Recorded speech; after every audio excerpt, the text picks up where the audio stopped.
Indian police और Pakistani police दोनों में कौन ज्यादा बेहतर है, किसके पास है ज्यादा पावर, आज जानेंगे। और अफगानिस्तान के तालिबान राज में हिंदू कैसे रहते हैं। अफगानिस्तान में हिंदुओं की हालत देखकर आप रो पड़ेंगे। एक ऐसा इंसान जो एलियंस की तरह नीले रंग का है। और क्या सच में अब महेंद्र सिंह धोनी फिल्मों में काम करने जा रहे हैं? सच्चाई आपके होश उड़ा देगी। और एक ऐसा अजीबोगरीब गाँव जहाँ पर हर घर में जुड़वा बच्चे का जन्म होता है, पर कैसे, जानने के लिए बने रहिएगा वीडियो के आखिर तक। फैक्ट नंबर 12, पाकिस्तान और इंडिया दोनों ही देशों के बीच हमेशा ही कंपटीशन रहता है और दोनों ही देशों के लोग अपने यहाँ की हर एक चीज को अच्छा बताते हैं। ऐसे में क्या आपने कभी सोचा है कि पाकिस्तानी पुलिस और इंडियन पुलिस में ज्यादा बेहतर कौन है? आइए इसका खुलासा करते हैं। पाकिस्तान में 5 लाख पुलिस ऑफिसर्स हैं, वहीं हमारे भारत में ये संख्या लगभग 19 लाख है। अगर इन दोनों देशों के पुलिस बजट की बात की जाए तो आंकड़ों के अनुसार पाकिस्तान का 2021-22 का पुलिस बजट 130 करोड़ है, वहीं हमारे भारत का पुलिस बजट 1,38,000 करोड़ है। पाकिस्तान में 3,000 पुलिस स्टेशन है, वहीं भारत में 16,000 से भी ज्यादा पुलिस स्टेशन है। वैसे तो पाकिस्तानी पुलिस के पास भी काफी एडवांस हथियार हैं, लेकिन भारत इस मामले में पाकिस्तान से काफी आगे है और भारत के पास बहुत एडवांस हथियार हैं। गाड़ियों के मामले में भी भारतीय पुलिस आगे है। जहां भारत के पास लगभग 3 लाख गाड़ियां हैं तो पाकिस्तान के पास 60,000 ही गाड़ियां हैं। ऐसे में हर मामले में भारतीय पुलिस पाकिस्तानी पुलिस से आगे है। फैक्ट नंबर 11, अफगानिस्तान में तालिबानियों का कब्जा है और तालिबानी ही अफगानिस्तान पर राज करते हैं।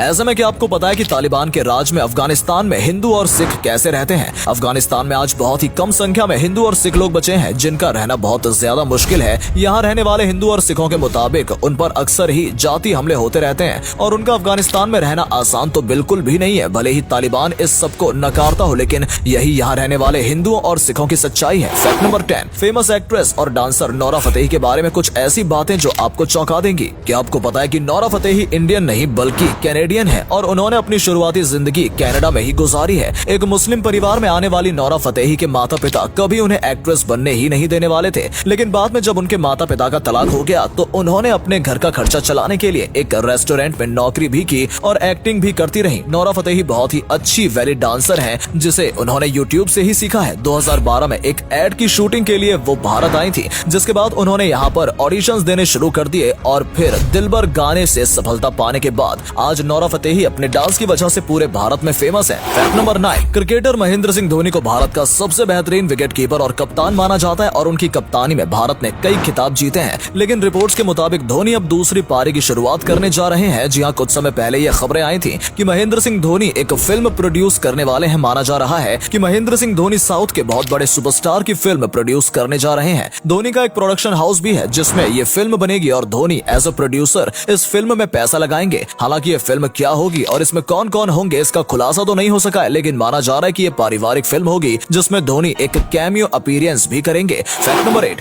आपने कई बार क्रिकेट मैचेस से पहले होने वाले नेशनल एंथम में खिलाड़ियों के साथ इन बच्चों को देखा होगा, लेकिन क्या आप जानते हैं ये बच्चे होते कौन हैं और इन्हें खिलाड़ियों के साथ ऐसे क्यों खड़ा किया जाता है? असल में इन बच्चों को मैस्कॉट कहा जाता है और उन्हें खिलाड़ियों के पास इसलिए खड़ा किया जाता है ताकि चाइल्ड सेफ्टी को बढ़ावा दिया जा सके। इसके साथ ही इन बच्चों को देखकर खिलाड़ियों को यह याद दिलाया जा सके कि उन्हें देखने वाले बच्चे भी होते हैं, ताकि वो कुछ भी चीटिंग या फिर गलत करने से पहले एक बार सोचें। ये बच्चे स्पॉन्सर कंपनी द्वारा भेजे गए होते हैं। कंपनी मार्केटिंग करती है कि अगर आप हमारा प्रोडक्ट खरीदते हैं तो लकी होने पर आप यहाँ आ सकते हैं। कभी कभी जब कोई बच्चे बहादुरी भरा काम करते हैं तो भी उन्हें यहाँ आने का मौका मिलता है और ऐसा सिर्फ क्रिकेट में ही नहीं बल्कि बाकी कई स्पोर्ट्स में भी होता है। फैक्ट नंबर 7, महाभारत में श्री कृष्ण ने अश्वत्थामा को युगों युगों तक भटकने का श्राप दे दिया था, जिसकी वजह से माना जाता है कि अश्वत्थामा पृथ्वी पर पिछले लगभग 5000 सालों से भटक रहे हैं और बहुत से लोग अश्वत्थामा को देखने का दावा भी कर चुके हैं। ऐसे ही मध्य प्रदेश के बुरहानपुर से 20 किलोमीटर दूर असीरगढ़ का किला मौजूद है, जिसके शिव मंदिर में कई बार लोग अश्वत्थामा को देखने का दावा कर चुके हैं। कहा जाता है कि अश्वत्थामा इस मंदिर में कभी कभी पूजा करने के लिए आते हैं। यहाँ के लोग बताते हैं कि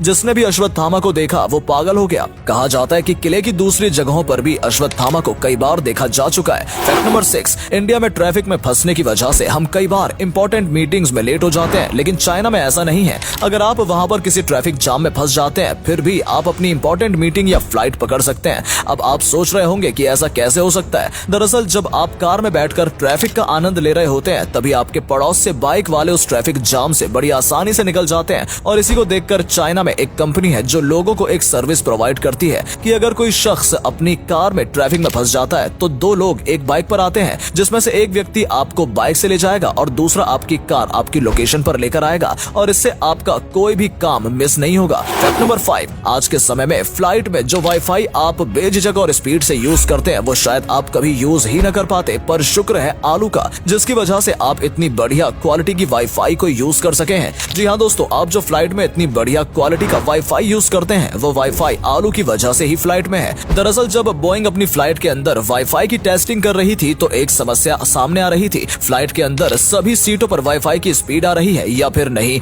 इसका डेटा कलेक्ट करने के लिए बहुत सारे लोग चाहिए थे जो फ्लाइट के अंदर मूर्ति बनकर बैठे रहे। और ऐसा 1-2 घंटों में नहीं होता, बल्कि फ्लाइट को 2-3 दिन उड़ाना था, लेकिन 2-3 दिनों तक कोई भी शख्स एक जगह पर नहीं बैठ सकता। थोड़ी रिसर्च के बाद बोइंग के इंजीनियर्स को पता चला कि आलू के अंदर जो वाटर कंटेंट होता है और उसका जो कंपोजिशन होता है वो रेडियो वेव सिग्नल्स को बिल्कुल उसी तरह से एब्जॉर्ब कर सकता है जिस तरीके से एक इंसान कर सकता है। इसलिए इंजीनियर्स ने हर सीट पर आलू रख दिए और इस तरीके से उन्होंने डेटा को कलेक्ट किया। फैक्ट नंबर 4, बॉलीवुड में अनिल कपूर ने बहुत सारी हिट फिल्में दी हैं और इसलिए बॉलीवुड में अनिल कपूर का नाम बहुत ही ज्यादा है। पर एक बार अनिल कपूर ने कुछ ऐसा किया था जिससे उनके सारे फैंस बहुत ही ज्यादा नाराज हो गए थे। तो हुआ कुछ ऐसा था कि अनिल कपूर को एक बार हॉलीवुड से ऑफर आया था जिसमें उनको टॉम क्रूज की मिशन इम्पॉसिबल मूवी में एक छोटा सा सीन प्ले करना था, पर वो सीन बहुत ही छोटा था और उसमें भी अनिल कपूर को एक लड़की से मार खाना था। जब ये मूवी रिलीज हुई तो अनिल कपूर के फैंस बहुत ही ज्यादा नाराज हो गए और कहा कि अनिल कपूर बॉलीवुड के एक बहुत ही बड़े एक्टर हैं और उनको अपने स्टेटस का तो ध्यान रखना था कि इतने बड़े एक्टर होने के बावजूद भी एक छोटे से रोल को प्ले किया और उसमें भी एक लड़की से मार खाते हुए दिखे। फैक्ट नंबर 3, आए दिन वैज्ञानिकों को नई नई चीजें मिलती रहती हैं और ऐसा ही हाल में तब हुआ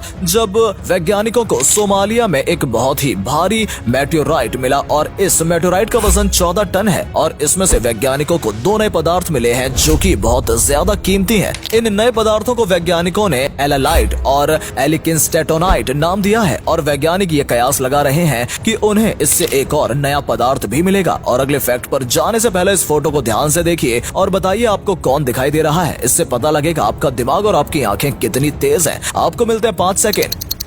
फैक्ट नंबर 2, एक ऐसा इंसान जिसका शरीर एलियंस की तरह नीले रंग का था। जी हाँ, मैं बात कर रहा हूँ अमेरिका के पॉल कारासन की, जिन्हें डाइटरी सप्लीमेंट्री के silver poisoning syndrome, dietary supplement silver poisoning हो गया था जिसकी वजह से उनका पूरा का पूरा शरीर नीले रंग में बदल गया था। पहले तो उनका शरीर सही था लेकिन बाद में इस सिंड्रोम की वजह से वो नीले हो गए जिसकी वजह से उन्हें काफी प्रसिद्धि भी मिली थी, लेकिन 2013 में हार्ट अटैक की वजह से उनकी मौत हो गई थी। फैक्ट नंबर 1, आमतौर पर जुड़वा बच्चों का जन्म होना बहुत ज्यादा रेयर होता है और दुनिया में 1000 में से 4 बच्चे ही जुड़वा होते हैं। लेकिन केरल में एक ऐसा गांव है जहां पर हर घर में 1 या फिर 2 जुड़वा बच्चे हैं। जी हाँ, मैं बात कर रहा हूँ केरल के कोडिनी गांव की, जिसे ट्विन टाउन के नाम से भी जाना जाता है। यहाँ पर बहुत ही ज्यादा जुड़वा बच्चों का जन्म होता है। जहाँ दुनिया में जुड़वा बच्चे बहुत ही कम पैदा होते हैं, वहीं यहाँ पर जुड़वा बच्चों का जन्म होना आम सी बात है। इस गाँव में आपको जुड़वा और हम शक्ल बच्चे जगह जगह पर देखने को मिल जाएंगे। इस गाँव में जुड़वा बच्चों का जन्म इतना ज्यादा क्यों होता है, इस बात से कोई पर्दा नहीं उठा सका है और आज तक ये एक रहस्य बना हुआ है। तो दोस्तों, आज के लिए बस इतना ही।